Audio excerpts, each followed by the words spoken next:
ಅಲ್ಲ ಸಿನಿಮಾದಲ್ಲಿ ನೀವುಗಳು ಮಾತ್ರ ಆಕ್ಟ್ ಮಾಡಿಲ್ಲ, ನಿಮ್ಮ ಫ್ಯಾಮಿಲಿ ಕೂಡ ಆಕ್ಟ್ ಮಾಡಿದೆ ಅಂತ ಹೇಳ್ಬೋದಾಗಿದೆ.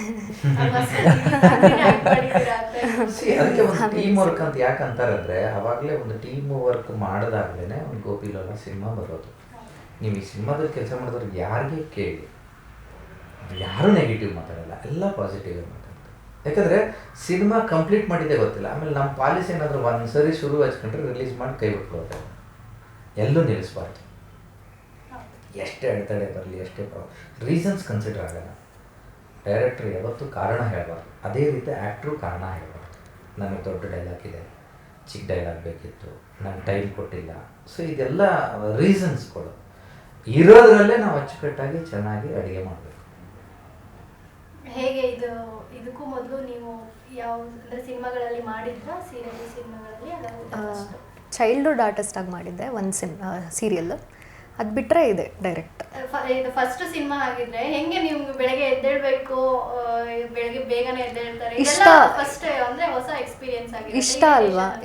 ಅಂದರೆ ಶಾರ್ಟ್ ಫಿಲ್ಮ್ಸ್ ಮಾಡ್ತಿದ್ದೆ ಆಗೆಲ್ಲ, ತುಂಬ ಇಷ್ಟ ನಂಗೆ. ಸೆಟ್ಟಲ್ಲಿರೋ ಆ ವಾತಾವರಣನೇ ತುಂಬ ಇಷ್ಟ. ಅಂಥದ್ದಲ್ಲಿ ಬೇಗ ಎದ್ದೇಳಬೇಕು ಅದೆಲ್ಲ ಏನೂ ತಲೆಗೆ ಬರ್ತಾ ಇರಲಿಲ್ಲ. ಡೇಸ್ ಆಫ್ ದ ವೀಕೇ ಗೊತ್ತಾಗ್ತಿರ್ಲಿಲ್ಲ, ಅದು ಏನೂ ಮ್ಯಾಟರ್ ಆಗ್ತಾಯಿಲ್ಲ. ಯಾಕಂದರೆ ತುಂಬ ಇಷ್ಟಪಟ್ಟು ಮಾಡ್ತಾ ಇರೋದು, finally I am doing it ಅನ್ನೋ ಒಂದು ಮೈಂಡ್ಸೆಟ್ಟು. ಸೊ ಅದೆಲ್ಲ ಏನೂ ಇಲ್ಲವೇ ಇಲ್ಲ. ಜಸ್ಟ್ ಇವತ್ತೇನು ಸೀನ್ ಇರುತ್ತೆ, ಇವತ್ತು ನಾ ಹೆಂಗೆ ಕಾಣ್ತೀನಿ, ಹೆಂಗೆ ಮಾಡ್ತೀನಿ ಅಷ್ಟೇ ತಲೆಯಲ್ಲಿರ್ತಾಯಿತ್ತು. ಹೀರೋ ಹೇಳೋದಾದರೆ ಆಲ್ಮೋಸ್ಟ್ ನೀವು ಎಲ್ಲ ಹೀರೋ ಜೊತೆ ಒಂದು ಒಳ್ಳೆ ಕ್ಯಾರೆಕ್ಟರ್ಗಳನ್ನೇ ಮಾಡ್ಕೊಂಡು ಬಂದಿದ್ದೀರಾ, ಸಪೋರ್ಟಿಂಗ್ ರೋಲ್. ಮೇನ್ ಹೀರೋ ಆಗಿ ಕಾಣಿಸ್ಕೊಳ್ತಾ ಇದ್ದೀರಾ ನೀವು. ಇವಾಗ ನೆಕ್ಸ್ಟ್ ರಿಲೀಸ್ ಆದರೆ ನೆಕ್ಸ್ಟ್ ನಿಮ್ಮದೇ ಅಂತ ಒಂದು ಫ್ಯಾನ್ಸ್ ಎಲ್ಲ ಕ್ರಿಯೇಟ್ ಆಗ್ತಾರೆ. ಇದನ್ನು ನೀವು ನಾನು ಹೀರೋ ಆಗಿ ಮಾಡ್ತಾ ಇದ್ದೀನಿ ಅಂತಂದಾಗ ಹೇಗೆ ಅನ್ನಿಸ್ತು? ನಿಮ್ಮ ಫ್ಯಾಮಿಲಿನಲ್ಲಿ ಯಾವ ಥರ? ಅಲ್ಲ, ಪ್ರತಿಯೊಬ್ಬರು ಕಲಾವಿದ್ರಿಗೂ ಆರ್ಟಿಸ್ಟಾಗಿ ವರ್ಕ್ ಮಾಡ್ತಾ ಇರಬೇಕಾದ್ರೆ ಹೀರೋ ಆಗಬೇಕು ಅಂತಂದಾಗ ಅದು ಫೀಲಿಂಗೇ ಬೇರೆ ಇರುತ್ತೆ. ಆ ಆಸೆಗಳು, ಆ ಕನಸುಗಳು, ಡ್ರೀಮ್ ಕಮ್ ಟ್ರೂ. ಯಾರಿಗೆ ಹೀರೋ ಆಗಬೇಕು ಅಂತ ಇರುತ್ತೆ, ಬಟ್ ಫೇಟ್ ಇರಬೇಕು. ನಮ್ಮ ಪ್ರೊಡ್ಯೂಸರ್ ಮುಖಾಂತರ ನಮ್ಮ ಮಾವ ಅವರೇ ಆಗಬೇಕು. ಅವ್ರ ಮುಖಾಂತರ ಒಂದು ಅವಕಾಶ ಬಂತು. ಅಂದರೆ ಅವರು ಸುಮಾರು ಸರ್ಚ್ ಮಾಡಿದರು. ಸೊ ಸಡನ್ನಾಗೆ ಅವ್ರದ್ದೇ ಕತೆ ಆಗಿರೋದ್ರಿಂದ ಸರಿ ಇವ್ರನ್ನ ಒಂದು ಫಂಕ್ಷನಲ್ಲಿ ನೋಡಿ ಇವ್ರನ್ನ ಸೆಲೆಕ್ಟ್ ಮಾಡಿದ್ರು.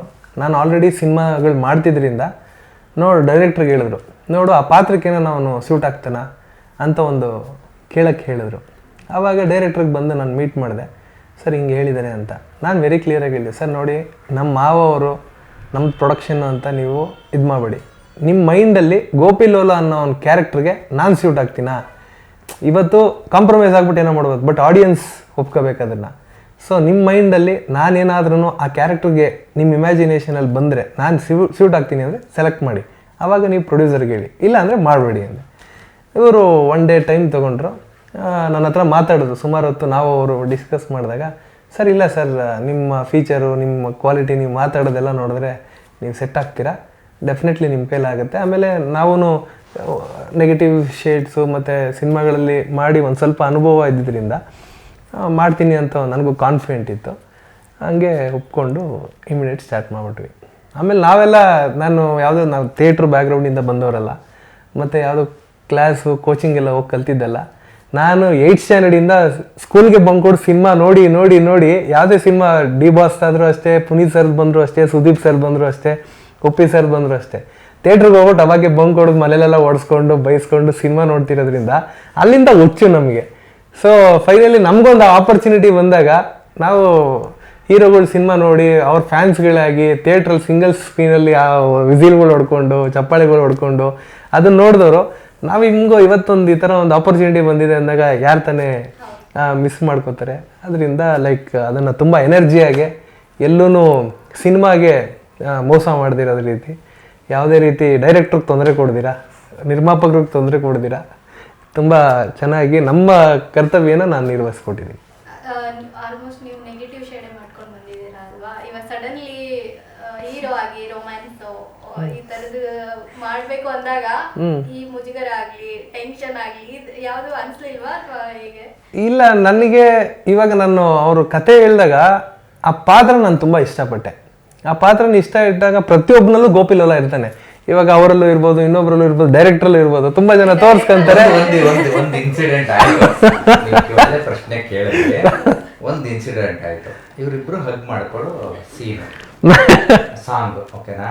ಸೊ ನನಗೆ ಲೈಟ್ ಹೋಗ್ತಾ ಇದೆ, ಸನ್ ಇಳಿತಾ ಇದ್ದಾನೆ, ಟೆನ್ಷನು. ಸೊ ಇವ್ರಿಗೆ ಆ್ಯಕ್ಟಿಂಗ್ ಕಲಿಸ್ಕೊಟ್ಬಿಟ್ಟಿದ್ದೀನಿ ನಾನು, ಓಕೆನಾ. ಪಾಪ ಇವ್ರಿಗೆ ರೊಮ್ಯಾನ್ಸ್ ಮಾಡೋದು ಗೊತ್ತಿಲ್ವಲ್ಲ. ಅಲ್ಲ ಅದಕ್ಕೆ ಕೇಳಿದ್ದು ಆ್ಯಕ್ಚುಲಿ ಏನಂದರೆ ಇವಾಗ ಅವ್ರು ಹೇಳಿದ್ರು ಪ್ರೊಡ್ಯೂಸರ್ ಅಳಿಯ ಅಂತ. ನಂದು ಲವ್ ಮ್ಯಾರೇಜು. ಪ್ರೊಡ್ಯೂಸರ್ ಮಗಳನ್ನ ನಾನು ಲವ್ ಮಾಡಿ ಮದುವೆ ಆಗಿರುತ್ತೆ. 10th ಅವಳನ್ನ ಇಷ್ಟಪಟ್ಟಿದ್ದೆ. ಡಿಗ್ರಿಗೆ ಬಂದಾಗೆ ಅವಳನ್ನ ಪ್ರಪೋಸ್ ಮಾಡಿದೆ. ನನಗೇನಂದರೆ ನೀವು ಮಾಸ್ ಆದರೆ ಮಾಡ್ಬಿಡ್ಬೋದು, ಬೇರೆ ಯಾವುದಾದ್ರೂ ಮಾಡಿ ಆಯ್ತಾ. ಆಮೇಲೆ ಎಲ್ಲ ಒಂದು ಪ್ರತಿಯೊಬ್ಬರಿಗೂ ಅದು ಇರುತ್ತೆ. ನಮ್ಗೆ ಸ್ಟಾರ್ಟಿಂಗಲ್ಲಿ ಸಾಂಗ್ಸಲ್ಲೆಲ್ಲ ಮಾಡಬೇಕಾದ್ರೆ ಒಂದಿತ್ತು. ಅವ್ರು ಬಂದು ಹೇಳಿದ್ರು, ಸರ್ ನಿಮ್ದೇನಿದ್ರು ಆಮೇಲೆ ನನಗೆ ಈ ಸೀನ್ ಬೇಕು, ಹಿಂಗೆ ಬೇಕು, ತಗೊಳ್ರಿ ಏನವರು. ಆಮೇಲೆ ಇವ್ರು ರೈಟ್ರು ಒಂದ್ ಕಡೆ, ಅವರು ಪ್ರೊಡ್ಯೂಸರ್ ಅಳಿಯ ಒಂದ್ ಕಡೆ, ರೈಟರ್ ಮಗಳು, ಅವ್ರಿಬ್ಬರನ್ನು ಬ್ಯಾಲೆನ್ಸ್ ಮಾಡಬೇಕು. ನಾನು ಪಾತ್ರವಾಗಿ ನೋಡ್ತಾ ಇದ್ದೀನಿ. ನಾನು ಅದಕ್ಕೆ ಅವ್ರಿಬ್ಬರಿಗೂ ಹೇಳಿದ್ದು ಒಂದೇ, ನೀವು ಕಲೆನ ಕಲಿಸಿ, ಆಮೇಲೆ ಇದು ನಾನೊಂದು ಪಾತ್ರ ಮಾಡ್ತಾ ಇದ್ದೀನಿ ಅನ್ನೋದೊಂದು ಮೈಂಡಲ್ಲಿ ಇಟ್ಕೊಂಡು ಮಾಡಿ, ಅವಾಗಲೇ ನೈಜವಾಗಿ ಬರುತ್ತೆ, ಇಲ್ಲಾಂದ್ರೆ ನೈಜವಾಗಿ ಬರಲ್ಲ ಅಂತ. ಆಮೇಲೆ ಅವ್ರಿಗೆ ನೀವು ಮೇಕಪ್ ಹಾಕಿದ್ಮೇಲೆ ನೀವು ಗೋಪಿ, ಮೇಕಪ್ ತೆಗೆದ್ಮೇಲೆ ನೀವು ಮಂಜುನಾಥ್ ಅರಸು, ನೀನು ಲೀಲಾ ಅಂದ್ಬಿಟ್ಟು ಹಿಂಗೆ ಫಿಕ್ಸ್ ಮಾಡೋರು. ಸೊ ಇನ್ನೇನೋ ನಾವೇನೋ ಸ್ವಲ್ಪ ಮಾಡಿದ್ರೆ ಅವ್ರ ಮಾತಿಗೆ ಮುಂಚೆ ಲೈಟ್ ಹೋಯ್ತು, ಮೀಟ್ರ್ ಓಡ್ತಾ ಇದೆ ಅನ್ನೋರು, ಆಯ್ತಾ. ಆಮೇಲೆ ಇವಾಗ ಔಟ್ಡೋರ್ ಹೋದಾಗೆಲ್ಲ ಪ್ರತಿ ಒಂದು ಅವರು ಒಂದೊಂದು ಹಾಫ್ ಆನ್ ಅವರು ನಮ್ಗೆ ಇಂಪಾರ್ಟೆಂಟು. ಎಲ್ಲ ಟ್ರಾವೆಲಿಂಗ್ ಜಾಸ್ತಿ ಇರುತ್ತೆ. ಮತ್ತು ಇವ್ರು ಬೇರೆ ಸ್ಪೆಸಿಫಿಕ್ ಲೊಕೇಶನ್ಸ್ ಇದೇ ಬೇಕು ಅನ್ನೋರು. ಒಂದು ಸೀನ್ ಇಲ್ಲಿ ತೆಗೆದು ಇನ್ನೊಂದು ಸೀನ್ ಇಲ್ಲ ತೆಗಿಯೋರು. ಟ್ರಾವೆಲ್ ಮಾಡಬೇಕಾಗಿತ್ತು. ಸೊ ಡೈರೆಕ್ಟ್ರು ಮೇಲೆ ಇದ್ದಿದ್ದು ಒಂದು, ಅವರು ನಮ್ಗೆ ಸಿನಿಮಾದಲ್ಲಿ ನಮ್ಮ ಗುರುಗಳು, ನಮ್ಗೆ ಅವರು ಡೈರೆಕ್ಟ್ರು. ಸೊ ಅವ್ರಿಗೆ ನಾವು ಅರ್ಪಿಸ್ಬಿಟ್ಟಿದ್ವಿ, ನೀವೇನ ಮಾಡಿ ಸರ್, ಒಟ್ಟಿನಲ್ಲಿ ಚೆನ್ನಾಗಾಗಬೇಕು, ಎಲ್ಲನೂ ಚೆನ್ನಾಗಾಗಬೇಕು, ಸಿನಿಮಾ ಚೆನ್ನಾಗಾಗಬೇಕು ಅಂತ. ಇಡೀ ಓವರಾಲ್ ಟೀಮ್ ಏನಿದೆ ಗೋಪಿ ಲೋಲಾ ಟೀಮು ಎಲ್ಲ ಅದ್ಭುತವಾಗಿ ಕೆಲಸ ಮಾಡೋದು. 90% ಈ ಸಿನಿಮಾದಲ್ಲಿ ಲೊಕೇಶನ್ನು ಇದುವರೆಗೂ ಯಾರೂ ಶೂಟ್ ಮಾಡಿಲ್ಲ. ಅಷ್ಟು ಸಿನಿಮಾಗಳಾಗಿದೆ ಅಲ್ವಾ, ಬೇರೆ ಲ್ಯಾಂಗ್ವೇಜ್ ಸಿನಿಮಾದವರೆಲ್ಲ ಬಂದು ಮಾಡಿದ್ದಾರೆ. ಕರ್ನಾಟಕದಲ್ಲಿ ಅದ್ಭುತವಾದ ಲೊಕೇಶನ್ಸು. ಬಟ್ ಈ ಸಿನಿಮಾದಲ್ಲಿ ಅಟ್ಲೀಸ್ಟ್ ಅವರ ಆ ಲೊಕೇಶನ್ ಬ್ಯೂಟಿ ನೋಡ್ಬೇಕು. ಅವರು ಯಾರೂ ಶೂಟ್ ಮಾಡಿಲ್ಲ, ಅಲ್ಲಿ ಆಗೋದು ಇಲ್ಲ.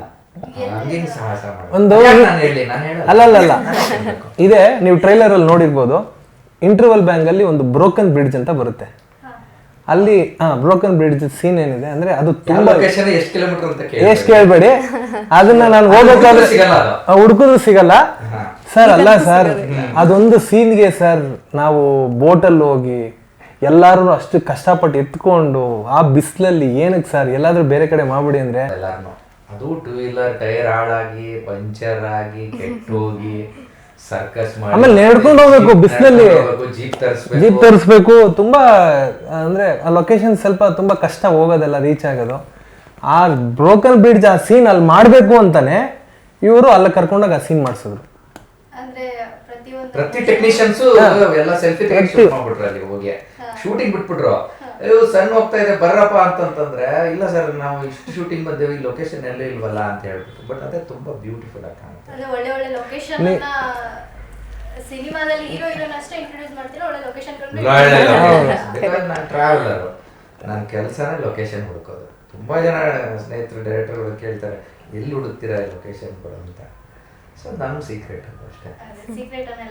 ಅಲ್ಲ, ಜನ ಸಿನಿಮಾ ನೋಡ್ಬೇಕಾದ್ರೆ ಕಲರ್ಫುಲ್ ಆಗಿ, ಇವಾಗ ನೀವು ಅವಾಗೆಲ್ಲ ಸಿನಿಮಾ ಮುಂಗಾರು ಮಳೆ ನೋಡಿದಾಗ ಥಿಯೇಟ್ರ್ ಒಳಗಡೆ ಆ ಲೊಕೇಶನ್ ಬ್ಯೂಟಿ, ಜೋಗ್ ಫಾಲ್ಸ್ ಆಗಿರ್ಬೋದು, ಯಾರು ಶೂಟ್ ಮಾಡಿರಲಿಲ್ಲ. ಆ ಫಾಲ್ಸ್ನ ಶೂಟ್ ಎಷ್ಟು ಕಷ್ಟಪಟ್ಟು ಅದನ್ನು ಮಾಡಿದ್ರು. ಆ ಸಿನಿಮಾದ ಎಷ್ಟು ದೊಡ್ಡ ಹಿಟ್ ಆಯಿತು. ಯಾರು ನೋಡಿದ್ರು ಅದನ್ನ ಅಲ್ಲಿ ಶೂಟ್ ಮಾಡಿದ್ದಾರೆ, ಇಲ್ಲಿ ಶೂಟ್ ಮಾಡಿದ್ದಾರೆ. ಫೈನಲಿ ಸಿನಿಮಾ ಏನಾಗುತ್ತೋ ನಮಗೆ ಗೊತ್ತಿಲ್ಲ. ಬಟ್ ಸಿನಿಮಾ ಯಾರೇ ನೋಡಿದ್ರು ದೇ ಶುಡ್ ಫೀಲ್ ಹ್ಯಾಪಿ, ಇಷ್ಟಪಡಬೇಕು ಕ್ಯಾರೆಕ್ಟರ್ಗಳನ್ನ, ಸಿನಿಮಾ ಕಥೆ. ಯಾಕಂದರೆ ಇದರಲ್ಲಿ ಎಲ್ಲನೂ ಇದೆ. ತಂದೆದು ಮಗಂದು ಸೆಂಟಿಮೆಂಟ್ ಇದೆ, ತಾಯಿ ಎಮೋಷನ್ ಇದೆ, ಲವ್ ಬ್ರೇಕಪ್ಸ್ ಇದೆ, ಹೀರೋ ಫ್ಲರ್ಟ್ ಮಾಡ್ತಾನೆ, ಮತ್ತು ಲವ್ಗೆ ಪ್ರೀತಿ ಅಂದರೆ ಎಷ್ಟು ಪ್ರಾಮುಖ್ಯತೆ ಅಂದ್ಬಿಟ್ಟು ಅದನ್ನು ತೋರಿಸ್ತಾನೆ. ಎಲ್ಲನೂ ಗೋಪಿಲೋಲ ಅಂದರೆ ಕೃಷ್ಣನಲ್ಲಿ ಏನೇನು ವಿದ್ಯೆಗಳಿದೆ ಅದೆಲ್ಲ ಗೋಪಿಲೋಲನಲ್ಲಿ ನೋಡ್ಬೋದು ನೀವು. ಆಮೇಲೆ ಕೃಷಿ ಮೇಲೂ ಕಾನ್ಸಂಟ್ರೇಷನ್, ಒಂದು ಎಳೆ ಅದೇನೆ ಒಂದು ಲೈನು ಸಿನಿಮಾದು. ಸೊ ಸಹಜ ಕೃಷಿ ಮೇಲೆ ಎಲ್ಲ ಸೈಮಲ್ಟೇನಿಯಸ್ ಆಗಿ ನಡೀತಾ ಇರುತ್ತೆ. ಇದೊಂದು ಒಳ್ಳೆ ಲವ್ ಸ್ಟೋರಿ. ಆಮೇಲೆ ಒಂದು ಕೃಷಿ ಅನ್ನೋದು ಒಂದು ಅಳವಡಿಸ್ಕೊಂಡಿದ್ದೀವಿ. ಬಟ್ ಅದು ಹೊಸ ಕ್ರಾಂತಿ. ಅದು ಈ ಸಿನಿಮಾದಲ್ಲಿ ಅದಂದ್ರೆ ಯಾರು ಮಾಡಿಲ್ಲ ಅದನ್ನ. ಸೊ ಹಾಗಾಗಿ ಅದಕ್ಕೆ ಗೋಪಿಲೋಲ ಎಲ್ಲ ಮಿಕ್ಸ್ ಇದು. ಒಂಥರ ಆಮೇಲೆ ಬರೀ ಕೃಷಿ ಅಲ್ಲದೆ ಸಹಜ ಕೃಷಿ ಮೇಲೆ ಅದ್ರ ಬಗ್ಗೆ ಇನ್ಫಾರ್ಮೇಶನ್ ಕೊಡುವಂಥ ಸಿನಿಮಾ. ಸಹಜ ಕೃಷಿ ಅಂದರೆ ಇವತ್ತು ತುಂಬ ಜನಕ್ಕೆ ಆರೋಗ್ಯದ ವಿಚಾರದಲ್ಲಿ ತುಂಬ ಅವೇರ್ನೆಸ್ ಬಂದಿದೆ. ಇವಾಗ ಕಾನ್ಷಿಯಸ್ನೆಸ್ ಬರ್ತಾ ಇದೆ. ಇವಾಗ ಹಳಬ್ರಿಗೆಲ್ಲ ಯಾವ ಬಿ ಪಿ, ಶುಗರು, ಕ್ಯಾನ್ಸರ್ ಯಾವ ರೋಗಗಳಿರಲಿಲ್ಲ. ಇವಾಗ ಯಂಗ್ಸ್ಟರ್ಸ್ಗಳಿಗೆ ಹಾರ್ಟ್ ಅಟ್ಯಾಕ್ಸ್ ಆಗಿರ್ಬೋದು, ಕ್ಯಾನ್ಸರು ಮತ್ತು ತುಂಬ ಯಾವುದಾದ್ರು ಗೊತ್ತಿಲ್ಲದಿರೋ ಕಾಯಿಲೆಗಳೆಲ್ಲ ಏನಕ್ಕೆ ಬರ್ತಿದೆ ಅಂದರೆ because of food. We are what we eat. ಹಾಗೆ ಇವತ್ತು ಏನಕ್ಕೆ ತುಂಬ ಜನದ ಹೆಲ್ತ್ ಸ್ಪಾಯ್ಲ್ ಆಗ್ತಿದೆ ಅಂದರೆ because of food, life style. ಇದು ಸಹಜ ಕೃಷಿ ಅಂದರೆ ಏನಂದರೆ ಇವಾಗ ಗಾಣದಿಂದ ಎಣ್ಣೆ ತೆಗಿತಾರೆ. ಎಣ್ಣೆ ತೆಗೆದ್ರೆ 5 kg ಕಡಲೆ ಬೀಜ ತೊಗೊಂಡು ಅದನ್ನು ಒಂದು 350 ರೂಪಾಯಿ ಖರ್ಚು ಬೀಳುತ್ತೆ. ಅದು ಪ್ಯೂರ್ ಗಾಣದ ಎಣ್ಣೆ ಅಂತ ಇವಾಗ ನಾವು ನೋಡ್ತಾ ಇದ್ದೀವಿ, ಎಲ್ಲ ಕಡೆ ನಾವು ಯೂಸ್ ಮಾಡ್ತಾ ಇದ್ದೀವಿ.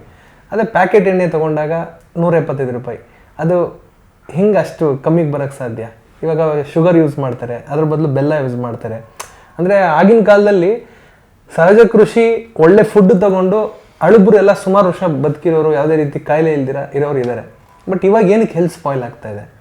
ಅದು ನಮ್ಮ ಗೋಪಿಲಾಲ್ ರಿವರ್ಸ್ ಆಗ್ತಾ ಇದೆ. ಇವಾಗ ಮೊದಲು ಯಾವುದಾದ್ರೂ ಮನೆಗೆ ಹೋದಾಗ, ಬಡ ಕುಟುಂಬದ ಮನೇಲಿದ್ದಾಗ, ಗೆಸ್ಟ್ ಅದು ಹೋದಾಗ ಬೆಲ್ಲ ಕೊಡ್ತಾಯಿದ್ರು. ಬೆಲ್ಲ ತುಂಬ ಚೀಫಾಗಿ ಸಿಗುವಂಥದ್ದು. ಆ ಬೆಲ್ಲ ಕೊಟ್ಟರೆ ಅವನು ತುಂಬ ಬಡವ ಅಂತ ಅರ್ಥ. ಸಕ್ಕರೆ ಕೊಟ್ಟವನು ಶ್ರೀಮಂತ ಅಂತ. ಸೊ ಸಕ್ಕರೆಗೂ ಬೆಲ್ಲಗೂ ಲಾಟ್ ಆಫ್ ಡಿಫರೆನ್ಸ್ ಇದೆ. ನೀವೆಲ್ಲೇ ಹೋದರೂ ಈಗ ಬೆಲ್ಲದ ಚಹಾ, ಬೆಲ್ಲದ ಕಾಫಿ ಕೊಡಿ ಅಂತೀರ, ಶುಗರ್ ಹಾಕಿರೋದು ಕೊಡಿ ಅನ್ನಲ್ಲ. ಸೊ ಇದೆಲ್ಲ ಒಂದು ಹೆಲ್ತ್ ಮೇಲೆ ಒಂದು ಲಿಂಕ್. ಅವ್ರು ಜಾಸ್ತಿ ದಿನ ಬದುಕಬೇಕು ಅನ್ನೋ ಆಸೆ ಇದೆಯೋ ಅವ್ರು ಬಂದು ಗೋಪಿಲೋಲ ಸಿನಿಮಾ ನೋಡಬೇಕು. ಒಂದೊಳ್ಳೆ ಮೆಸೇಜ್ ಇದೆ. ಡೆಫಿನೆಟ್ಲಿ ಇವಾಗ ಸಿನಿಮಾ ಬಂದು ಆಡಿಯನ್ಸ್ ಬಂದ್ಬಿಟ್ಟು ಸಿನಿಮಾ ಒಳಗಡೆ ಕುತ್ಕೊಂಡಾಗ ಲವ್ ಇದೆ, ಸಾಂಗ್ಸ್ ಇದೆ, ಫೈಟ್ ಇದೆ, ರೊಮ್ಯಾನ್ಸ್ ಇದೆ, ಅದ್ರ ಜೊತೆಗೆ ಏನು ಮೆಸೇಜ್ ಕೊಡ್ತಾ ಇದ್ದೀವಿ ಅನ್ನೋದು ಮುಖ್ಯ ಆಗುತ್ತೆ. ನಮಗೆ ಜನಕ್ಕೆ ಒಂದು ವ್ಯಾಲ್ಯೂಬಲ್ ಮೆಸೇಜ್ ಕೊಡಬೇಕು. ಈ ಸಿನಿಮಾಗೆ ಹೋಗಿದ್ವಿ, ಈ ಥರದ್ದೊಂದು ಹೆಲ್ತ್ ಬಗ್ಗೆ ಏನೋ ಒಂದಿದೆ, ತಗೊಳ್ಳೋ ಫುಡ್ ಬಗ್ಗೆ ಏನೋ ಒಂದಿದೆ. ಕೊನೆಗೆ ಹೀರೋ ಇವಾಗ ಗೋಪಿಲಾಲ ಅಂತ ಕ್ಯಾರೆಕ್ಟರ್ ರಿವೀಲ್, ಇವಾಗ ನೀವು ಸಿನಿಮಾ, ಸಾಂಗು, ಟ್ರೈಲರ್ ಇದೆಲ್ಲ ನೋಡಿದಾಗ ಓಡಾಡ್ಕೊಂಡು ಗುಂಡ್ರು ಗೋಬಿ ಥರ ಏನೋ ಜವಾಬ್ದಾರಿ ಇಲ್ದಿರ ಓಡಾಡ್ಕೊಂಡು ಗುಂಡಾಡಿ ಗುಂಡನ್ ಥರ ಇರೋವಂಥ ಕ್ಯಾರೆಕ್ಟ್ರು. ಅವನಲ್ಲೂ ಏನೋ ಒಂದು ಕ್ಯಾರೆಕ್ಟರ್ ಲಾಸ್ಟಾಗಿ ಅದೆಲ್ಲ ಕ್ಲೈಮ್ಯಾಕ್ಸ್ ರಿವೀಲ್ ಮಾಡೋಂಗಿಲ್ಲ ಮತ್ತು ಅದ್ರ ಬಗ್ಗೆ ಏನೂ ಹೇಳೋಂಗಿಲ್ಲ. ಒಂದು ಅದ್ಭುತವಾಗಿ ಎಲ್ಲದಕ್ಕೂ ಒತ್ತು ಕೊಟ್ಟಿದ್ದಾರೆ ಸಿನಿಮಾದಲ್ಲಿ. ಕಥೆಯಲ್ಲಾಗಿರ್ಬೋದು, ಡೈರೆಕ್ಟರ್ ಆಗಿರ್ಬೋದು, ಎಲ್ಲ ತುಂಬ ಚೆನ್ನಾಗಿ ತೊಗೊಂಡೋಗಿದ್ದಾರೆ. ನೋಡಿದ್ರೆ ಫ್ರೆಶ್ ಆಗಿ ಒಂದು ಒಳ್ಳೆ ಹೊಸಬ್ರು ಮಾಡಿರೋ ಒಂದು ಒಳ್ಳೆ ಸಿನಿಮಾ. ಅದ್ರ ಜೊತೆಗೆ ಎಲ್ಲ ಹಿರಿಯ ಕಲಾವಿದರು, ಎಲ್ಲ ದೊಡ್ಡ ದೊಡ್ಡವರು, ವಿಜಯ್ ಪ್ರಕಾಶ್ ಸರು, ರಾಜೇಶ್ ಕೃಷ್ಣನ್ ಸರು, ಹೇಮಂತ್ ಸರು, ವಾರಿಜಾಶ್ರೀ, ಅನುರಾಧ ಭಟ್ ಅವರೆಲ್ಲ ಹಾಡಿರೋ ಸಾಂಗ್ಸ್ಗಳಿದೆ, ಫೈಟ್ಸ್ ಇದೆ. ಗೋಪಿಲಾಲ ಯಾವುದೇ ರೀತಿಯಾದಂಥದ್ದು ಕಡಿಮೆ ಮಾಡಿಲ್ಲ ಪ್ರೊಡ್ಯೂಸರ್, ಅದು ಮೇನ್. ಸಿನಿಮಾದ ಟ್ರೈಲರ್ ನೋಡಿದಾಗ ಒಳ್ಳೆ ಕಲಾವಿದರು, ಸೀನಿಯರ್ ಆರ್ಟಿಸ್ಟ್ಗಳೇ ನಾವು ನೋಡ್ಬೋದು. ಅವ್ರಗಳ ಜೊತೆ ಎಸ್ ನಾರಾಯಣ್ ಸರ್ ಮಗ ಆಗಿ ಆಕ್ಟ್ ಮಾಡಿದ್ದಾರೆ. ಹೇಗಿತ್ತು ಸರ್ ಅವ್ರಗಳ ಜೊತೆ ಕೆಲಸ ಮಾಡಿರುವಂಥ ಎಕ್ಸ್ಪೀರಿಯನ್ಸ್? ತುಂಬ ಅದ್ಭುತ. ತುಂಬ ನಾನು ಕೇಳಿದ್ದೆ ಅವ್ರ ಬಗ್ಗೆ. ಯಾಕಂದರೆ ಎಸ್ ನಾರಾಯಣ್ ಸರ್ ಹತ್ರ ನಾನು ಕೆಲಸ ಮಾಡಿದ ಗುರುಗಳು ಸೀತಾರಾಮ್ ಕಾರಂತರು. ನೀವು ನೋಡಿದ್ರೆ ಚಂದ್ರಮುಖಿ, ಪ್ರಣಯಸಖಿ, ಬ್ಲಾಕ್ ಬಸ್ಟರ್ ಸಿನಿಮಾ. ನಾನು ಅವ್ರ ಜೊತೆಗೆ ಸಿನಿಮಾದಲ್ಲಿ ಕೆಲಸ ಮಾಡಿರೋದ್ರಿಂದ ಅವರು ನಾರಾಯಣ್ ಸರ್ ಹತ್ರ ಅಸೋಸಿಯೇಟ್ ಡೈರೆಕ್ಟರ್ ಆಗಿದ್ರು, ಅವಾಗ ಡೈರೆಕ್ಟರ್ ಆಗಿಂತ ಮುಂಚೆ. ಸೊ ಅವ್ರಿಬ್ಬರದು ಈಗ ನಾವು ಯಾರ ಹತ್ರ ಆದರೂ ಕೆಲಸ ಮಾಡಬೇಕಾದ್ರೆ ಜೊತೆಗಿದ್ದಾಗ ಒಂದು ಬಾಂಡಿಂಗ್ ಅಂತ ಬರುತ್ತೆ. ಬಾಂಡಿಂಗ್ ಇದ್ದಾಗ ಲಾಂಗ್ ರನ್ ರಿಲೇಷನ್ಶಿಪ್ ಆಗೋಕ್ಕೆ ಸಾಧ್ಯ, ಇಲ್ಲಾಂದರೆ ಬ್ರೇಕಪ್ ಆಗಿಬಿಡುತ್ತೆ. ಸೊ ಅವ್ರ ಬಗ್ಗೆ ಕೇಳಿದ್ದೆ, ಹೆಂಗಪ್ಪ ಇವ್ರನ್ನ, ಯಾಕಂದರೆ ಒಬ್ಬ ದೊಡ್ಡ ನಿರ್ದೇಶಕರು, ನಾವು ಅವ್ರನ್ನ ಹೆಂಗೆ ಹ್ಯಾಂಡಲ್ ಮಾಡೋದು ಅಂತ ಅದೊಂದು ಒಳ್ಳೆ ಟಾಸ್ಕ್ ಆಗಿತ್ತು. ಬಟ್ ಅವ್ರು ಯಾವತ್ತೂ ನಾನೊಬ್ಬ ದೊಡ್ಡ ನಿರ್ದೇಶಕ ಅಂತ ತೋರಿಸ್ಕೊಳ್ಳೇ ಇಲ್ಲ ಅವರು. ಯಾಕಂದರೆ ಅವ್ರ ಟೈಮಿಂಗಲ್ಲಿ ಫಿಕ್ಸು, ನಾವು ಟೈಮಿಂಗಲ್ಲಿ ಫಿಕ್ಸು, ಅವ್ರ ಕೆಲಸದಲ್ಲಿ ಡೆಡಿಕೇಶನ್, ನಾವು ಡೆಡಿಕೇಶನ್ನು. ಅದು ಎರಡೂ ಸಿಂಕ್ ಆದಾಗ ನಿಮ್ಗೆ ಯಾವುದೂ ಮಿಸ್ಅಂಡರ್ಸ್ಟ್ಯಾಂಡಿಂಗೇ ಬರೋಲ್ಲ. ಆ್ಯಕ್ಚುಲಿ ಒಬ್ಬ ಡೈರೆಕ್ಟರ್ ಇನ್ನೊಬ್ಬ ಡೈರೆಕ್ಟರ್ ಜೊತೆ ಕೆಲಸ ಮಾಡಲ್ಲ, ಇಷ್ಟನೂ ಪಡಲ್ಲ. ಯಾಕಂದರೆ ಅಯ್ಯೋ ನಂದೇನಾದ್ರು ಪ್ರಾಬ್ಲಮ್ ಗೊತ್ತಾಗ್ಬಿಡುತ್ತಾ, ನಂದೇನಾದ್ರು ವೀಕ್ನೆಸ್ ಗೊತ್ತಾಗ್ಬಿಡುತ್ತಾ, ಕಂಡುಹಿಡ್ಬಿಡ್ತಾರ ಅನ್ನೋದು ಟೆನ್ಷನ್ ಇರುತ್ತೆ. ನನಗೆ ಇಷ್ಟ, ಅದಕ್ಕೆ ಇಬ್ಬರು ಡೈರೆಕ್ಟರ್ನ ಹಾಕ್ಕೊಂಡಿದ್ದೀವಿ ಇದರಲ್ಲಿ. ಜೋಸೈಮನ್ ಅವರು ಲೆಜೆಂಡ್ ಡೈರೆಕ್ಟ್ರು, ಇವರು ಎಸ್ ನಾರಾಯಣ್ ಸರ್, ಇಬ್ಬರು ಹಿರಿಯ ನಿರ್ದೇಶಕರನ್ನು ಹಾಕ್ಕೊಂಡು ಬ್ಲಾಕ್ ಬಸ್ಟರ್ ಸಿನಿಮಾಗಳನ್ನು ಕೊಟ್ಟವ್ರನ್ನ. ಯಾಕಂದ್ರೆ ನಾವು ಏನೇ ಶೂಟ್ ಮಾಡ್ಬೇಕಂದ್ರೂ ಗೊತ್ತಾಗ್ಬಿಡುತ್ತೆ ಅವರಿಗೆ ಡೈರೆಕ್ಟರ್ ತಪ್ಪು ಮಾಡ್ತಿದ್ದಾರೆ. ಬಟ್ ಒಂದು ದಿನಾನು ಏನು ಶಾರ್ಟ್ ತೆಗಿತಾ ಇದ್ದೀರಾ, ಯಾವ ಥರ ಡಿವೈಡ್ ಮಾಡಿದ್ದೀರಾ, ಏನೂ ಕೇಳಿಲ್ಲ. ನನ್ನ ಡೈಲಾಗ್ ಏನು, ಎಲ್ಲಿ ಬರಬೇಕು ಇಲ್ಲಿ ನಿಂತ್ಕೊ, ಅದು ಇಷ್ಟ. ನನಗೂ ತುಂಬ ಹೇಳ್ಬಿಟ್ಟಿದ್ರು, ಅಯ್ಯೋ ಆಗಲ್ಲ, ನೀನು ಒಂದು ದಿವಸಕ್ಕೆ ಓಡೋಗ್ಬಿಡ್ತೀಯ ನಾರಾಯಣ್ ಸರ್ ಹತ್ರ ಕೆಲಸ ಮಾಡೋಕ್ಕಾಗಲ್ಲ ಅಂತ. ಅವರು ನಮ್ಮ ಬಗ್ಗೆ ತಿಳ್ಕೊಂಡು ಅವ್ರ ಬಗ್ಗೆ ನಾವು ತುಂಬ ವರ್ಷಗಳಿಂದ ನೋಡ್ಕೊಂಡು ಅವ್ರ ಸಿನಿಮಾಗಳನ್ನ ನೋಡ್ಕೊಂಡು ಬಂದವರು. ಬಟ್ ಖುಷಿ ಆಯಿತು. ಏನೂ ಯಾರ್ಯಾರು ಎಲ್ಲರ ಬಗ್ಗೆನೂ ಮಾತಾಡ್ತಾರೆ, ನನ್ನ ಬಗ್ಗೆನೂ ಮಾತಾಡ್ತಾರೆ. ನಮಗೇನು ಸ್ವಂತ ಅನುಭವ ಆಗುತ್ತಲ್ಲ ಅದೇ ಇಂಪಾರ್ಟೆಂಟ್. ತುಂಬ ಚೆನ್ನಾಗಿ ಸಪ್ತಗಿರಿ ಅವರು ದೊಡ್ಡ ತೆಲುಗು ಆ್ಯಕ್ಟರ್ ಅವರು ಒಂದು ದಿನ ಅದು ಏನಾದರೂ ಒಬ್ಬ ನಿರ್ದೇಶಕನಿಗೆ ಕೆಲಸ ಗೊತ್ತಿದ್ದರೆ, ಅವನ ಡೆಡಿಕೇಶನ್ ಇದ್ದರೆ ಯಾರು ಮಾತಾಡೋದು. ಅವನಿಗೆ ಕೆಲಸ ಗೊತ್ತಿಲ್ಲ ಅಂದರೆ 100 ಜನ ಮಾತಾಡ್ತಾರೆ. ಅದಕ್ಕೆ ಯಾರೇ ಡೈರೆಕ್ಟರ್ ಆಗಲಿ ಕೆಲಸ ಕಲ್ತ್ಬಿಟ್ಟು ಸಿನಿಮಾ ಮಾಡಬೇಕು. ಯಾಕಂದ್ರೆ ಅದು ಒಂದು ಎಜುಕೇಶನ್. ಅಲ್ಲ, ಡೈರೆಕ್ಟರ್ ಬಗ್ಗೆ ನಿಮಗೆ ಹೆದರ್ಸಿದ್ರು, ಎಸ್ ನಾರಾಯಣ್ ಸರ್ ಬಗ್ಗೆ ಹೆದರ್ಸಿದ್ರು. ಬಟ್ ಫೈನಲಿ ಸೆಟ್ಗೆ ಹೋದ ಮೇಲೆ ಒಬ್ರ ಬಗ್ಗೆ ಒಬ್ರು ತುಂಬಾ ಚೆನ್ನಾಗಿ ಅರ್ಥ ಇಲ್ಲ, ತುಂಬ ಚೆನ್ನಾಗಿ ಸಪೋರ್ಟ್ ಕೊಟ್ಟರು ಅವರು. ಅಂದರೆ ನಾವು ಒಂದು ಹೊಸಬ್ರು ಅಂತ ಯಾವುದೇ ರೀತಿ ಅವರು ನಮಗೆ ಇದು ಮಾಡಲಿಲ್ಲ. ನಮಗೂ ಸ್ಟಾರ್ಟಿಂಗಲ್ಲಿ ಸ್ವಲ್ಪ ಭಯ ಇತ್ತು. ಬಟ್ ಎಲ್ಲ ಕಲಾವಿದ್ರು, ಎಲ್ಲ ಸೀನಿಯರ್ ಆ್ಯಕ್ಟರ್ಸ್ ಆಗಿರ್ಬೋದು ನಮಗೆ ಸಪೋರ್ಟ್ ಮಾಡಿದ್ರು. ಏನಾದರೂ ನಾವೇನೋ ಮಿಸ್ಟೇಕ್ ಮಾಡಿದ್ರೆ ಅದು ಹಂಗಲ್ಲ, ಇದು ಹಿಂಗೆ ಮಾಡೋ. ಯಾಕಂದರೆ ಇವರು ಎಸ್ ನಾರಾಯಣ್ ಸರ್ ಡೈರೆಕ್ಟರ್ ಆಗಿರೋದ್ರಿಂದ ಅವ್ರಿಗೊಂದು ಇದಾಗೋದು. ಜೋಸಮನ್ ಸರು ಮತ್ತು ಪದ್ಮಾವಸಂತಿ ಮೇಡಮ್ ಅವ್ರ ಜೊತೆ ಕೆಲವೊಂದೊಂದು ಎಮೋಷನ್ ಸೀನ್ಸ್ ತುಂಬ ಸಿನಿಮಾದಲ್ಲಿ ಲಿಟ್ರಲಿ ಎಲ್ಲ ಸಿನಿಮಾದಲ್ಲೂ ತಾಯಿದಿರೋ ಏನೋ ಎಮೋಷನ್ ಸೀನ್ ಬಂದರೆ ನಮ್ಮ ಸಿನಿಮಾದಲ್ಲಿ ಗಂಡಸರು ಅಳ್ತಾರೆ. ಏನಕ್ಕೆ ಅಂದರೆ ಅಷ್ಟು ಪವರ್ಫುಲ್ ಆಗಿದೆ ತಂದೆ ಮಗಂದು ಒಂದು ಎಮೋಷನ್ ಸೀನ್ಸು. ಡೆಫಿನೆಟ್ಲಿ ತುಂಬ ಜನ ಇಷ್ಟಪಡ್ತಾರೆ. ಏನು ಬೇಕು ಒಂದು ಫ್ಯಾಮಿಲಿ, ಬರೀ ಲವ್ ಸಬ್ಜೆಕ್ಟ್ ಅಂತಲ್ಲ, ಇದು ಒಂದು ಟೋಟಲ್ ಒಂದು ಫ್ಯಾಮಿಲಿ ಪ್ಯಾಕ್ ಸಿನಿಮಾ. ಎಲ್ಲವೂ ಇದೆ, ತುಂಬ ರಿಚ್ ಆಗಿ. ಪ್ರೊಡ್ಯೂಸರ್ ಯಾವುದೇ ರೀತಿ ಕೊರತೆ, ಯಾಕಂದರೆ ಪ್ರೊಡ್ಯೂಸರ್ದು ಇದು dream subject. Gopi Lola producer dream subject, ಅವರೇ ಕತೆ ಮಾಡಿರೋದ್ರಿಂದ ಈ ಸಿನಿಮಾಗೆ ಯಾವುದೇ ರೀತಿಯಲ್ಲೂ ಕೊರತೆ ಆಗಬಾರ್ದು, ಏನೂ ಕಮ್ಮಿ ಆಗಬಾರ್ದು. ಚೆನ್ನಾಗಿ ಮಾಡಿ ಸಿನಿಮಾ ಅಂತ ಫ್ರೀ ಆಗಿಬಿಟ್ಟು ಚೆನ್ನಾಗಿ ಮಾಡಿ ಅಂತ ಎಲ್ಲ ರೀತಿಯಲ್ಲೂ ಸಪೋರ್ಟ್ ಕೊಟ್ಟು ತುಂಬ ಚೆನ್ನಾಗಿ ಅದ್ಭುತವಾಗಿ ಮೂಡಿ ಬಂದಿದೆ ಸಿನಿಮಾ. ಹೌದು, ನಮ್ಮ ಹೀರೋಯಿನ್ ಪಾಪ ಸುಮ್ಮನೆ ಕೂತಿದ್ದಾರೆ. ನಾನು ಅವಾಗ್ಲೇನೆ ಅವ್ರಿಗೆ ಕ್ವಶನ್ ಕೇಳ್ಬೇಕಂದ್ರೆ ಸ್ವಲ್ಪ ಸರ್ ಹತ್ರ ಡೈವರ್ಟ್ ಆಗ್ಬಿಟ್ಟೆ. ನಿಮ್ಗೇನೋ ರೊಮ್ಯಾನ್ಸ್ ಹಗ್ ಮಾಡಕ್ಕೆ, ರೊಮ್ಯಾನ್ಸ್ ಮಾಡಕ್ಕೆ ಟೆನ್ಷನ್ ಆಗ್ತಿತ್ತು. ನಮ್ಮ ಹೀರೋಯಿನ್ ಹೆಂಗೆ ಆ ವಿಷಯದಲ್ಲಿ ಯಾವ ತರ ಸರ್? ಅವ್ರಿಗೆ ಟೆನ್ಷನ್ ಆಗ್ಲಿಲ್ವಾ ಹೆಂಗೆ ನಮ್ಮ ಹೀರೋಯಿನ್? ಇಲ್ಲ, ಆಕ್ಚುಲಿ ಹೀರೋಯಿನ್ ಸ್ಟ್ರಾಂಗ್ ಆಗಿದ್ರು. ಗೋಪಿ ಲೋಲಾನ ಸ್ಟ್ರಾಂಗ್ ಮಾಡಿದ್ರು ಅವರು. ಅವ್ರಿಗೆ ಕೇಳೋಣ ಎಲ್ಲ ಏನ್ ಗೊತ್ತಾ, ಆಕ್ಚುಲಿ ಅವ್ರು ಸಪೋರ್ಟ್ ಮಾಡಬೇಕು ಯಾವತ್ತೂ ಅಷ್ಟೇ. ಒಂದು ಕೋ ಆರ್ಟಿಸ್ಟು ಸಪೋರ್ಟ್ ಮಾಡಬೇಕು, ಅವಾಗ್ಲೇನೆ ಇಬ್ರು ಚೆನ್ನಾಗಿ ಮಾಡಕ್ ಸಾಧ್ಯ. ಇಲ್ಲ ನೀವು ಕೋಪ ಮಾಡ್ಕೊಂಡು ಗುರಾಯಿಸ್ಕೊಂಡು ಆಮೇಲೆ ಏನು ಎಷ್ಟೊತ್ತು ಮಾಡೋದು, ಇನ್ನೂ ಎಷ್ಟೇಕೋ ಅಂತ ಅಂದ್ಬಿಟ್ರೆ ಅವ್ರು ಇರೋದು ಕಡಿಮೆ. ಯಾಕಂದ್ರೆ ಪ್ರತಿಯೊಬ್ಬನೂ ಹೊಸಬನೇ, ಎಲ್ಲರೂ ಹೊಸಬ್ರೆ. ಒಂದು ದಿನ ಕಲ್ತು ದೊಡ್ಡವರಾಗಿರ್ತಾರೆ. ಹಾಗಾಗಿ ಒಂದು ದಿನ ನಾನು ಹೊಸಬ ಇದ್ದೆ, ಇವರು ಇವಾಗ ಹೊಸಬರಾಗಿದ್ದಾರೆ ಅಂದಾಗ ಅವರಿಬ್ಬರದ್ದು ಒಂದು ಬಾಂಡಿಂಗ್ ಆಗಬೇಕು. ಸೊ ನನಗೆ ಇವ್ರು ಏನು ಕಿತ್ತಾಡ್ತಾರ, ಜಗಳ ಮಾಡಿದ್ ನಂಗೆ ಬೇಕಾಗಿಲ್ಲ. ಅದು ನಂಗೆ ಆಮೇಲೆ ನಾವೆಲ್ಲೂ ಕಿತ್ಲಾಡಿಲ್ಲ ಸರ್, ನಾವೆಲ್ಲೂ ಕಿತ್ಲಾಡಿಲ್ಲ, ಎಲ್ಲೂ ಜಗಳ ಆಡಿಲ್ಲ. ಮೇಲೆ ಮುಗೀತು. ಕೆಲ್ಸಕ್ಕೆ ಬಂದ್ಮೇಲೆ ಎಲ್ಲ ಮರ್ತು ಬಿಡ್ಬೇಕು, ಎಲ್ಲ ಟೆನ್ಷನ್ ಮರ್ತು ಬಿಡ್ಬೇಕು. ಕೆಲಸ ಮುಗಿದ್ಮೇಲೆ ಮತ್ತೆ ಇದ್ದಿದ್ದೆ ನಮ್ಮ ಪರ್ಸನಲ್ ಲೈಫು ಅದೆಲ್ಲ ಇದ್ದಿದ್ದೆ. ಅವ್ರು ತುಂಬಾ ಸ್ಟ್ರಾಂಗ್ ಆಗಿ ಸಪೋರ್ಟ್ ಮಾಡಿದ್ರು ಅವರು ಇಬ್ಬರು. ನಮ್ಮ ಹೀರೋಯಿನ್ ಇಂದ ಏನೂ ಆಗಿಲ್ಲಪ್ಪ, ಏನು ತೊಂದರೆ ಕೊಟ್ಟಿಲ್ಲ. ಅಲ್ಲ ನಾನು ಇಲ್ಲ, ಡೆಫಿನೆಟ್ಲಿ ಅವಾಗೇ ಸರ್ ಹೇಳ್ದಂಗೆ ಒಂದು ಸ್ವಲ್ಪ ನಮ್ಮ ಕ್ಯಾರೆಕ್ಟರ್ ಹಂಗಿದ್ರು ಎಲ್ಲರ ಮುಂದೆ, ಸ್ಕ್ರೀನ್ ಮುಂದೆಗಡೆ, ಕ್ಯಾಮ್ರಾ ಮುಂದೆಗಡೆ ಒಂದು ರೊಮ್ಯಾನ್ಸ್ ಸೀನ್ ಅಂದಾಗ ಒಂದು ಸ್ವಲ್ಪ ನರ್ವಸ್ ಆಗೋದು ಸಹಜ. ಯಾಕೆ ಮಾಡಿರ್ಬೋದು ಹೇಳಿ ಅವರು?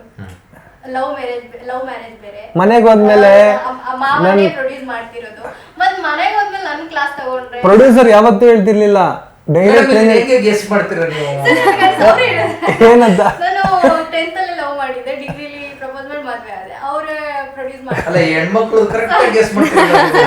ಅವ್ರಿಗೆ 6 ಸೆನ್ಸ್ ಇಂಟ್ಯೂಷನ್ ಜಾಸ್ತಿ ಸರ್, ಇಂಟ್ಯೂಷನ್ ಜಾಸ್ತಿ ಹೆಣ್ಮಕ್ಳಿಗೆ. ಅದಕ್ಕೇನಾದ್ರೂ ಇವರು ತುಂಬಾ ಟೆನ್ಷನ್ ಮಾಡ್ಕೊತಾರೆ. ಅದೇನ್ ನನಗೆ ಹೇಳಿಲ್ಲ ಇದುವರೆಗೂ ಅವರು, ಅದು ಕೇಳ್ಬಿಡಿ. ಇಲ್ಲ ಏನಾದ್ರೂ ಜಗಳ ಏನಾದ್ರೂ ಆಗಿತ್ತಾ? ಇಲ್ಲ, ನನ್ನ ವೈಫು ಸಿನಿಮಾಗೆ ಕಂಪ್ಲೀಟ್ ಸಪೋರ್ಟ್ ಇದೆ. ಅವನ್ನ ಯಾಕಂದರೆ ನನ್ನ ಸಿನಿಮಾದಲ್ಲಿ ಅವಳು ಕಾಸ್ಟ್ಯೂಮಿಂದ ಹಿಡಿದು ಅವಳೇ ಸೆಲೆಕ್ಟ್ ಮಾಡ್ತೀವಿ ನನಗೆ, ಇನ್ನೇನು ಹಿಂಗೆ ಕಾಣಿಸ್ಬೇಕು, ಹಿಂಗಿರಬೇಕು ಅಂತ. ಈ ಥರ ಸೀನ್ಸ್ಗಳು ಬಂದಾಗ ಸುಚಿ ಅಂತ ನಾನು ಹೇಳೋಕ್ಕಾಗಲ್ಲ, ನನಗೆ ತುಂಬ ಇಷ್ಟ ಮಾಡೋಕ್ಕೆ ಅಂತ ಹೇಳೋಕ್ಕಾಗತ್ತಾ? ಇಲ್ಲ. ಅಥವಾ ಭಯ ಅಂತ ಹೇಳೋಕ್ಕಾಗತ್ತಾ? ಇಲ್ಲ. ಮೇಡಮ್ಮ ನನ್ನ ಪಾತ್ರ ನನ್ನ ಪಾತ್ರ ಏನಿದೆ ನಾನು ಅದನ್ನು ಮಾಡ್ತಾ ಇದ್ದೀನಿ. ಹಾಂ ಸರಿ ಆಯಿತು. ಹೀರೋಯಿನ್ನ ನೆನೆಸ್ಕೋಬೇಕಾದ್ರೆ ನಾನನ್ನ ಇಮ್ಯಾಜಿನೇಷನ್ ಮಾಡ್ಕೋಬೇಕು ನೀನು. ಓಕೆ, ನಿನ್ನ ಈಸಿ ನನಗೆ. ತುಂಬಾ ಸಪೋರ್ಟ್ ಮಾಡಿದ್ದಾರೆ. ಮತ್ತೆ ಸಿನಿಮಾಗೆ ಯಾವುದೇ ರೀತಿ ಅವರು ಒಂದು ದಿನನೂ ಯಾವುದೇ ರಿಸ್ಟ್ರಿಕ್ಷನ್ಸ್ ಇಲ್ಲ. ಆಮೇಲೆ ನಾನೇ ಆ ಸೀನ್ ಮೇಲೆ ಮಾಡಿದಾಗ ಏನು ಸೀನ್ ಇತ್ತು ಇವತ್ತೇನೇನೋ ಕೆಲವೊಂದು ಇದ್ದಕ್ಕಿದ್ದಂಗೆ ಸಾಂಗ್ ಎಲ್ಲ ರೊಮ್ಯಾನ್ಸ್ ಸೀನ್ ಜಾಸ್ತಿ ಇದ್ದಾಗ ಹಾಂ ಮಾಡಿರ್ತೀಯ ಬಿಡು ನೀನು ಚೆನ್ನಾಗೇ ಮಾಡಿರ್ತೀಯ ರೊಮ್ಯಾನ್ಸ್ ಸೀನ್ ಅಲ್ವಾ ಅಂತ ಎಲ್ಲ ಕಡೆ ಅದು ಸೀನ್ ಅಂದರೆ ಬಿಡು ನಿಮ್ಮ ಬಗ್ಗೆ ಏನು ಹೇಳ್ಬೇಕಾದ್ರೆ ಅದು ಗೋಪಿಲೆಲ್ಲ ಆಗ್ಬಿಟ್ಟಿದ್ದೀರಿ ಇದು ಅಂತ. ಎಲ್ಲರೂ ತುಂಬಾ ಯಾರು ತೊಂದರೆ ಕೊಟ್ಟಿಲ್ಲ, ಎಲ್ಲರೂ ತುಂಬಾ ಚೆನ್ನಾಗಿ ಸಪೋರ್ಟ್ ಮಾಡಿ ಅದಕ್ಕೆ ಒಂದು ಒಳ್ಳೆ ಸಿನಿಮಾ ಬರಕ್ಕೆ ಸಾಧ್ಯ. ಆಮೇಲೆ ಎಸ್ಪೆಷಲಿ ಮನೆಯಲ್ಲಿ ನಮ್ಮ ತಂದೆ ತಾಯಿ ಆಗಿರ್ಬೋದು, ವೈಫ್ ಆಗಿರ್ಬೋದು, ನಮ್ಮ ಮಾವ ಆಗಿರ್ಬೋದು, ಎಲ್ಲರಿಗೂ ಈ ಸಿನಿಮಾದಲ್ಲಿ ಯಾಕಂದರೆ ನಾವೆಲ್ಲ ಹೊಸಬ್ರು, ಅವ್ರಿಗೆ ಯಾವುದೇ ರೀತಿ ಸಮಸ್ಯೆ ಆಗ್ಬೋದು ಅಂತ ಎಲ್ಲ ರೀತಿಯಲ್ಲೂ ತುಂಬ ಸೂಪರಾಗಿ ಸಪೋರ್ಟ್ ಮಾಡಿದ್ರು. ಎಲ್ಲರಿಗೂ ಯಾವುದೇ ರೀತಿ ನಮಗೆ ಮೈಂಡ್ ಡಿಸ್ಟರ್ಬೆನ್ಸ್ ಇರಲಿಲ್ಲ ಸಿನಿಮಾದಲ್ಲಿ. ತುಂಬ ಎಲ್ಲರಿಗೂ ಒಳ್ಳೆ ರೀತಿಲಿ ಸಪೋರ್ಟ್ ಸಿಕ್ಕಿದೆ. ತುಂಬಾ ರೇರ್ ಆ ಥರ ಒಂದು ಟೀಮ್ ಸಿಗೋದು, ತುಂಬಾ ರೇರು. ಯಾಕಂದ್ರೆ ನೀವೇ ಎಷ್ಟೋ ತುಂಬಾ ಖುಷಿಯಾಗಿ ಶೂಟ್ ಮಾಡಿದೀವಿ ಇನ್ಸಿಡೆಂಟ್ ಕೇಳಿರ್ತೀರಾ. ಸೊ ನಮ್ಗೆ ಯಾವುದೇ ರೀತಿ ಯಾಕಂದ್ರೆ ನಮ್ಗೆ ಕೊಲ್ಲೂರು ಮನೆ ನಮಗೆ ಎನರ್ಜಿ ಏನಂದರೆ ಅಲ್ಲಿ ಸಿನಿಮಾ ಸ್ಟಾರ್ಟ್ ಮಾಡಿದ್ದ ಎನರ್ಜಿ, ಆ ಎನರ್ಜಿ ಮುಗಿಯೋವರೆಗೂ ಕೊಲ್ಲೂರು ಮೂಕಾಂಬಿಕಾ ಅಮ್ಮನ ಆಶೀರ್ವಾದ ನಮ್ಮ ಸಿನಿಮಾ ಮೇಲಿತ್ತು. ತುಂಬ ಚೆನ್ನಾಗಾಯಿತು. ಎಲ್ಲೂ ಯಾವುದೇ ರೀತಿ ಸಮಸ್ಯೆಗಳು, ಸಣ್ಣ ಪುಟ್ಟ ಸಿನಿಮಾ ಮೇಲೆ ನೀವು ಹೇಳಿದ್ರಿ ಒಂದೊಂದು ಸಿನಿಮಾ ಮಾಡಿದ್ರೆ 2 ವರ್ಷ ಆಗುತ್ತೆ, 3 ವರ್ಷ ಆಗುತ್ತೆ, ಗ್ಯಾಪ್ ಆಗುತ್ತೆ, ಪ್ರೊಡ್ಯೂಸರ್ದೇನೋ ಪ್ರಾಬ್ಲಮ್ ಆಗುತ್ತೆ, ಡೈರೆಕ್ಟರ್ದೇನೋ ಪ್ರಾಬ್ಲಮ್ ಆಗುತ್ತೆ ಅಂತ. ಇಲ್ಲಿ ಆ ಥರ ಸಣ್ಣ ಪುಟ್ಟದ್ದು ಯಾವುದು ಬರ್ದಿರೋ ಅಂಥ ಸಿನಿಮಾಗಳು ಮಾಡೋಕ್ಕಾಗಲ್ಲ. ಸಣ್ಣ ಪುಟ್ಟ ಬರುತ್ತೆ. ಅದು ಏನಂದರೆ ನಮಗೇನಂದರೆ ಸಿನಿಮಾ ಕಂಪ್ಲೀಟ್ ಮಾಡಬೇಕು. ಎಲ್ಲರದು ಮೇಯ್ನ್ ವಿಷನ್ ಏನಂದರೆ ಸಿನಿಮಾ ಸೂಪರಾಗಿ ಮಾಡಬೇಕು, ಸಿನಿಮಾ ಕಂಪ್ಲೀಟ್ ಮಾಡಬೇಕು, ಇದೆಲ್ಲ ಸೆಕೆಂಡ್ರಿ ಅಂತ ಅಲ್ಲಿ ಕಟ್ ಮಾಡಿ ಮುಂದಕ್ಕೆ ಹೋಗ್ತಾಯಿರು. ಯಾವುದನ್ನು ಡ್ರ್ಯಾಗ್ ಮಾಡಿಕೊಂಡು ಇನ್ನೊಂದು ಇದಿಲ್ಲ ಅಲ್ಲ.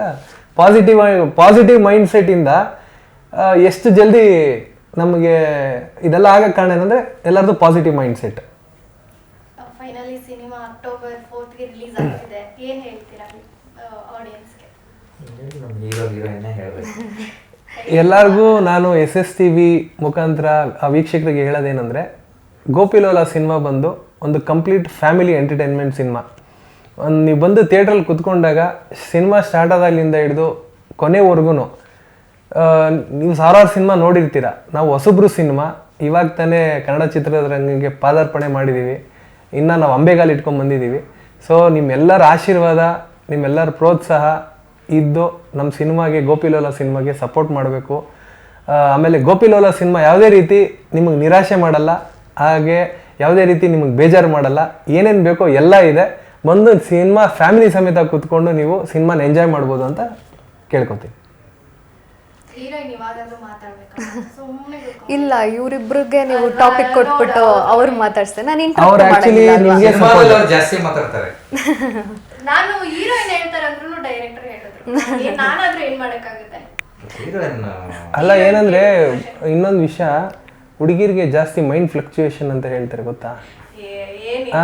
ಆ ಸಿನಿಮಾದಲ್ಲಿ ಏನಂದ್ರೆ ಅದ್ರಲ್ಲಿ ನೀವು ನೋಡ್ಬೋದು, ಹಿಂದೆ ಬರೋರು ಅವ್ರೆ, ಆಮೇಲೆ ನೀನ್ ಬೇಡ ಅನ್ನೋರು ಅವ್ರೆ, ಆಮೇಲೆ ಮದ್ವೆ ಆಗ್ತೀನಿ ಅನ್ನೋರು ಅವ್ರೆ. ಅಲ್ಲ, ಹಂಗಿದ್ರೇನೆ ಹೆಣ್ಮಕ್ಳು ಅನ್ನೋದು. ಅಬ್ಬಾ,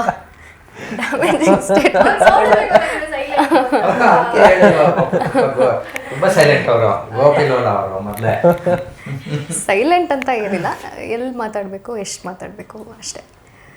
ಅದೇ ಆಡಿಯನ್ಸಿಗೆ ಹೇಳೋದೇನೆಂದರೆ, ಥಿಯೇಟರಿಗೆ ಬಂದು ಸಿನಿಮಾ ನೋಡಿ. ಆ್ಯಂಡ್ ನೀವು ಕೂತ್ಕೊಂಡು ಸಿನಿಮಾ ನೋಡಬೇಕಂದ್ರೆ ಮೊದಲಿಂದ ಕೊನೆವರೆಗೂ ರಿಲೇಟ್ ಮಾಡ್ಕೋತೀರಾ. ನಿಮ್ಮ ಮನೇಲೇ ಏನೋ ನಡೀತಾ ಇದೆ, ನಿಮ್ಮ ಮನೆ ಘಟನೆ, ನಿಮ್ಮ ಮನೆಯವರು, ಲೀಲಾ ಮತ್ತು ಗೋಪಿ ನಿಮ್ಮ ಸಂಬಂಧಿಕರು ಅಥವಾ ನಿಮ್ಮ ಮಕ್ಕಳು ಅನ್ನೋ ಥರ ಫೀಲ್ ಆಗುತ್ತೆ. ಸೊ ಎಂಜಾಯ್ ಮಾಡ್ತೀರಾ. ಎಲ್ಲ ಥರದ ಎಲಿಮೆಂಟ್ಸು ಇದೆ, ಲವ್ ಇದೆ, ಫೈಟ್ಸ್ ಇದೆ, ಕಾಮಿಡಿ ಇದೆ, ಇನ್ನು ಕೃಷಿ ಬಗ್ಗೆ ಇನ್ಫಾರ್ಮೇಟಿವ್ ಆಗಿ ಕೂಡ ಇದೆ. ಸೊ ಎಲ್ಲ ಥರನೂ ಇದೆ. It's a total package. So ಬನ್ನಿ, ಸಪೋರ್ಟ್ ಮಾಡಿ, ಹೊಸಬ್ರಿಗೆ ಪ್ರೋತ್ಸಾಹಿಸಿ, ಸಿನಿಮಾನ ಥಿಯೇಟ್ರಲ್ಲೇ ನೋಡಿ. Thank you.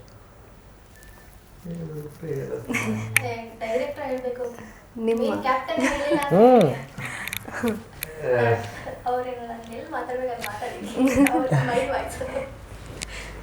ತುಂಬ ರಿಚಾಗಿ ಮಾಡಿದ್ದೀವಿ ಸಿನಿಮಾನ. ಇಷ್ಟಪಟ್ಟು ಮಾಡಿದ್ದೀವಿ, ಕಷ್ಟಪಟ್ಟು ಇಷ್ಟಪಟ್ಟು. ಯಾವುದೇ ರೀತಿಯಾದಂಥದ್ದು ಆಡಿಯನ್ಸಿಗೆ ನಿರಾಸೆ ಮಾಡ್ತೇನೆ. ಯಾಕಂದರೆ ಪ್ರತಿಯೊಂದು ಸಿನಿಮಾನೂ ಒಂದು ಎಜುಕೇಷನ್ ಇದ್ದಂಗೆ. ಇದರಲ್ಲಿ ತುಂಬ ಇಂಪಾರ್ಟೆಂಟ್ ವಿಷಯ ಇದೆ. ಆಮೇಲೆ ಗೋಪಿಲೋಲ ಅನ್ನೋ ಸಿನಿಮಾ, ಈ ಕತೆ ಇದೆಯಲ್ಲ, 1000 ಸಿನಿಮಾ ಬರುತ್ತೆ, ಬಟ್ ಈ ಕತೆ ಬರಲ್ಲ. ಯಾಕೆ ನಾವು ಎಲ್ರಿಗೂ ಸಿನಿಮಾ ನೋಡಬೇಕು ಅಂತ ಹೇಳ್ತಾ ಇದ್ದೀವಂದರೆ, ಆ ಥಿಯೇಟ್ರಿಗೆ ಬಂದು ನೋಡಿದಾಗ ಮೈಂಡ್ ಡೈವರ್ಷನ್ ಇರಲ್ಲ. ಸೊ ಸೊ ಎಲ್ಲ ಸಿನಿಮಾ ನೋಡ್ತಾರೆ ಜನ, 100% ಪ್ರತಿ ಸಿನಿಮಾನೂ ನೋಡ್ತಾರೆ. ಕೆಲವರು ಮೊಬೈಲಲ್ಲಿ ನೋಡ್ತಾರೆ, ಕೆಲವರು OTT ನೋಡ್ತಾರೆ, ಇನ್ನು ಕೆಲವರು ಥಿಯೇಟ್ರಲ್ಲಿ ನೋಡ್ತಾರೆ. ಸಿನಿಮಾ ನೋಡ್ತಾರೆ, ನಮಗೆ ಗೊತ್ತಾಗಲ್ಲ ಯಾರು ನೋಡಿದ್ರು ಅಂತ ಹೇಳ್ಬಿಟ್ಟು. ಬಟ್ ಈ ಸಿನಿಮಾ ಯಾಕೆ ಥಿಯೇಟ್ರಲ್ಲಿ ನೋಡ್ಬೇಕಂದ್ರೆ ಇದರಲ್ಲಿ ಎವ್ರಿ ಮಿನಿಟ್ಸು ತುಂಬ ಒಂದು ಮೆಸೇಜ್ ಇದೆ ನಮ್ಮ ಹತ್ರ, ಒಂದು ಲೈಫಿಗೆ ಅಳವಡಿಸ್ಕೊಡೋಂಥ ಮೆಸೇಜು. ಯಾಕೆ ಥಿಯೇಟ್ರಿಗೆ ಬಂದು ನೋಡಬೇಕು ಅಂದಾಗ, ನಾವು ಥಿಯೇಟ್ರಿಗೆ ಬಂದಾಗ ಮೊಬೈಲ್ ಆಗಲಿ ಬೇರೆ ಟೆನ್ಷನ್ಸ್ ಆಗಲಿ ಏನೂ ಇರಲ್ಲ. ಆ ಥಿಯೇಟ್ರ್ ವ್ಯಾಲ್ಯೂವೇ ಬೇರೆ. ಸೊ 2 ಅವರ್ ಕೂತಾಗ ಪ್ರತಿಯೊಂದನ್ನು ಟೆನ್ಷನ್ನ ಮರೆತು ರಿಲ್ಯಾಕ್ಸ್ ಆಗಿ ನೋಡಿ ನಾವು ಇನ್ನೊಬ್ಬರಿಗೆ ಕತೆ ಹೇಳ್ತೀವಿ. ಅದೇ ಮನೆಯಲ್ಲಿ ನೋಡಿದಾಗ ನಿಮ್ಗೆ ಅರ್ಥ ಆಗಲ್ಲ, ಏನೋ ಒಂದು ಇಂಪಾರ್ಟೆಂಟ್ ಸೀನ್ ಬಂದಿರುತ್ತೆ, ಅದೇನೋ ಒಂದು ನಿಮ್ಮ ಲೈಫನ್ನು ಟ್ವಿಸ್ಟ್ ಮಾಡುವಂಥ ದೃಶ್ಯ ಇರುತ್ತೆ. ಆ ಟೈಮಲ್ಲಿ ಅಡುಗೆ ಮಾಡೋಕ್ಕೆ ಹೋಗಿರ್ತೀರ, ಪಾಸ್ ಮಾಡಿ ಇಲ್ಲ ಯಾವುದೋ ಒಂದು ಫೋನ್ ಬಂದಿರುತ್ತೆ, ಇಮಿಡಿಯೇಟಾಗಿ ಫೋನಲ್ಲಿ ಹೋಗಿರ್ತೀರ. ಸೊ ನಿಮಗೆ ರಿಪೀಟ್ ಮಾಡೋಕ್ಕಾಗಲ್ಲ ನೀವು, ಯಾಕಂತಂದರೆ ಅದನ್ನು ಒಂದು ಸರಿ ನೋಡಿದಾಗಲೇ ಬ್ರೈನು ಕೂತ್ಕೊಡೋದು. 50 ಸರಿ ಮೊಬೈಲ್ ಸ್ಕ್ರೋಲ್ ಮಾಡ್ತಿರ್ತೀವಿ ನಾವು. ಅದು ಇಂಪಾರ್ಟೆಂಟ್ ಇತ್ತು ಅಂತ ಗೊತ್ತಿದ್ದಾಗಲೇ ಮತ್ತೆ ಬ್ಯಾಕ್ ಬರ್ತೀವಿ ನಾವು, ತಳಿ ಏನೋ ಅದೇ ಅಂತ. ಆ ಇಂಪಾರ್ಟೆಂಟ್ ಕಾಣಬೇಕಲ್ಲ, ಆವಾಗ ನಮ್ಮ ವಿಷನ್ ಹೋಗ್ಬೇಕಲ್ಲ, ಅದಕ್ಕೋಸ್ಕರ ಥಿಯೇಟ್ರಿಗೆ ಬರಬೇಕು ಜನ. ಥಿಯೇಟ್ರಿಗೆ ಬಂದು ಸಿನಿಮಾ ನೋಡಬೇಕು. ಈ ಸಿನಿಮಾ ಥಿಯೇಟ್ರಿಗೆ ನೋಡಿ, ಆ ಲೊಕೇಶನ್ ಬ್ಯೂಟಿ ಕಾಣುತ್ತೆ, ಅಷ್ಟು ಗ್ರ್ಯಾಂಡಿಗೆ ಕಾಣುತ್ತೆ. ಟಿ ವಿಯಲ್ಲಿ ಕಾಣೋದು, OTTಯಲ್ಲಿ, ಟಿ ವಿಯಲ್ಲಿ, ಮೊಬೈಲಲ್ಲಿ ಆ ಬ್ಯೂಟಿ ಕಾಣಲ್ಲ. ನಿಮಗೊಂದು ಆರೋಗ್ಯ ಚೆನ್ನಾಗಿರ್ಬೇಕು ಅಂದರೆ ನೀವು ನೇಚರ್ಗೆ ಹೋಗಬೇಕು.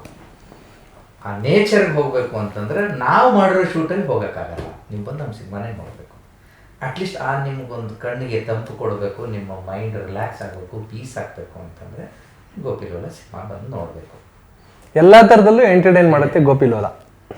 ಇದುವರೆಗೂ ನಿಮ್ಮ ಸಿನಿಮಾ ಬಗ್ಗೆ ನಮ್ಮ ಜೊತೆ ಹಂಚ್ಕೊಂಡಿದ್ದಕ್ಕೆ ತುಂಬ ಥ್ಯಾಂಕ್ಸ್. ಹಾಗೆ ಸಿನಿಮಾಗೂ ನಿಮಗೂ all the best. Thank you. Thank you. SS TV cinema ಜಗತ್ತಿನ ಕ್ಷಣ ಕ್ಷಣದ ಸುದ್ದಿಯೊಂದಿಗೆ.